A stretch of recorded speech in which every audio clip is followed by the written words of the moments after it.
Hello, പണ്ട് നമ്മുടെ അമ്മമാർ നമ്മൾ പ്രസവിച്ചൊക്കെ കിടക്കുന്ന സമയത്ത് നമുക്ക് ഉണ്ടാക്കി തരുന്ന ഒരു വെറൈറ്റി കറിയാണ് കേട്ടോ ഞാൻ ഈ കാണിക്കുന്നത്.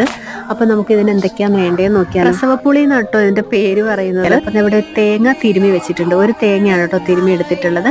അതിന് വേണ്ടിയിട്ട് ഒരു കുടം വെളുത്തുള്ളി ചെറുതായിട്ട് നുറുക്കി വെച്ചിട്ടുണ്ട്. അതുപോലെ 2 ടീസ്പൂൺ കുരുമുളക് മുഴുവനായിട്ട് എടുത്തിട്ടുണ്ട് കേട്ടോ. പൊടി വേണം എന്നുള്ളവർക്ക് പൊടി ചേർക്കാം. ഇവിടെ നമ്മൾ മുഴുവൻ കുരുമുളകാണ് എടുത്തിരിക്കുന്നത്. ഈ 3 സാധനങ്ങളും കൂടി നന്നായിട്ടൊന്ന് മൂപ്പിച്ചെടുക്കുന്നുണ്ട്, വറുത്തെടുക്കുന്നുണ്ട് കേട്ടോ. അതെ, ഈ ഒരു കളർ വരുന്ന സമയം വരെ നമ്മളൊന്ന് മൂപ്പിച്ചെടുക്കണം. മൂത്ത് വന്ന തേങ്ങയിലേക്ക് 1/4 ടീസ്പൂൺ മുളക് പൊടി, അതുപോലെ ലേശം മഞ്ഞൾപ്പൊടിയും കൂടി ഇട്ടിട്ട് നന്നായിട്ട് അരച്ച് പേസ്റ്റ് ആക്കി എടുക്കുക. പിന്നെ ചട്ടി അടുപ്പിലേക്ക് വെക്കുക, ആവശ്യത്തിനുള്ള വെളിച്ചെണ്ണ ഒഴിക്കുക. ഇതിൽ കുറച്ച് വെളിച്ചെണ്ണ കൂടുതൽ ഒഴിക്കണം കേട്ടോ, എന്നാലേ കറിക്കൊരു ടേസ്റ്റ് വരത്തുള്ളൂ. അതിലേക്ക് കടുകിട്ട് പൊട്ടിക്കുക, വറ്റൽമുളക്, കറിവേപ്പില ഇട്ട് കൊടുക്കുക. നമ്മൾ അരച്ച് വെച്ചിട്ടുള്ള അരപ്പും കൂടി ഇതിലേക്ക് ഒഴിച്ചു കൊടുക്കുക.